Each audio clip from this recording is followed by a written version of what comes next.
Hey, how's it going, everybody? It's Avern Entity Reviewing 2, and today we're going to be making a watermelon matcha slushy with lime.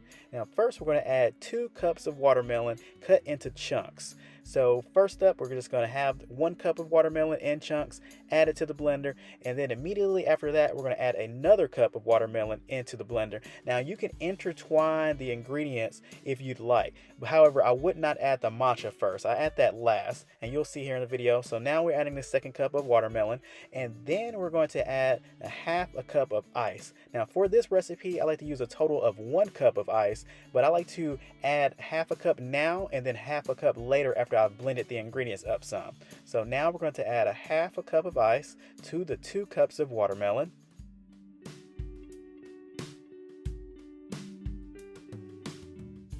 And then up next, we're going to add 2 tablespoons of lime.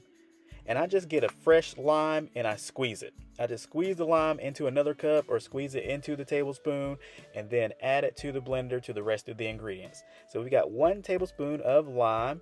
We just pour that in right there.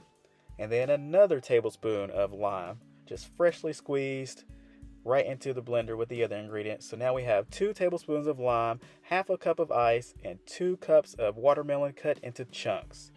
And now up next, the matcha. And as you can see, with a lot of times with matcha, you have these little clumps and everything going on with the matcha. It just kind of gathers together. So instead of just adding the matcha into the blender, we're going to use a sifter for sure. So we're going to use 2 grams of matcha in this recipe. Now, if you just like matcha or you're kind of unsure about it, I would start off with just 1 gram of matcha.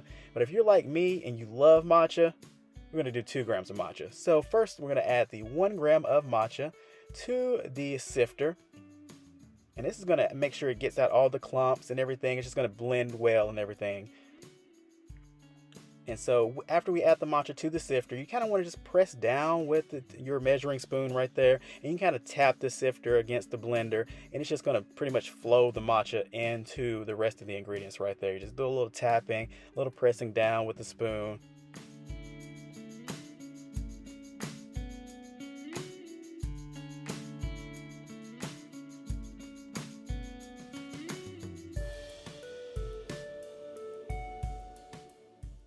And next up, another gram of matcha. So we're adding 2 grams of matcha to this recipe right here because, as I said, I love matcha. So if you really enjoy matcha, I would start off with 2 grams of matcha. If you just kind of want a light matcha taste, or you're not really that sure about matcha, or you just kind of just like it, then just start off with 1 gram of matcha right there, because you can always add another gram to this recipe if you want to, even after you blend up the ingredients for sure.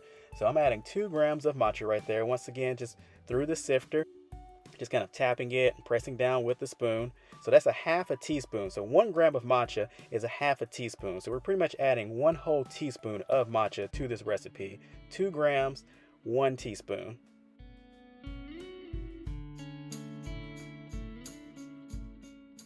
And then I just kind of like to shake up the ingredients a little bit, because sometimes, you'll just get the matcha kind of laying down on top right there, but it usually kind of falls in between the crevices and everything right there. But I just kind of mix it up a little bit more, just mixing it up, just putting a spoon in there, moving it around and everything. And it does kind of get some matcha on the spoon, so I just got to tap it against the blender. You can pour a little water on there as well, just not too much, just a little bit. And if you get matcha on your fingers, you know what you can do with that. And now we're ready to blend. We've got 2 cups of watermelon in chunks, half a cup of ice, 2 tablespoons of lime, and 2 grams of matcha. And now we're going to get to blending.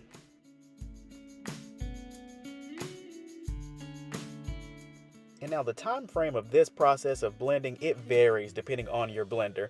So just don't let it blend for a long time. I would start with maybe like 10 to 15 seconds or something, and then just check on the consistency of the slushy, because you do want that slushy form. You don't want to blend it too long, and you definitely want to blend it some, because you don't want ice chunks basically.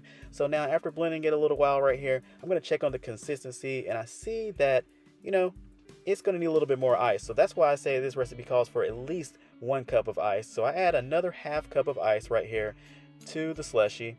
And this is just to help it kind of blend a little bit better too. I mean, depending on what kind of blender you have, you can add that 1 cup initially at the beginning of this right here and not have to kind of do it in between. But this blender, I kind of learned some tricks with it, so I kind of learned how it works. So I added that in between, and then just get you a cup right here and just pour it in. And as you can see, it has that nice slushy consistency right there. The color has definitely got that dark green kind of tone to it, but you see right there, got the spoon in there, nice slushy consistency.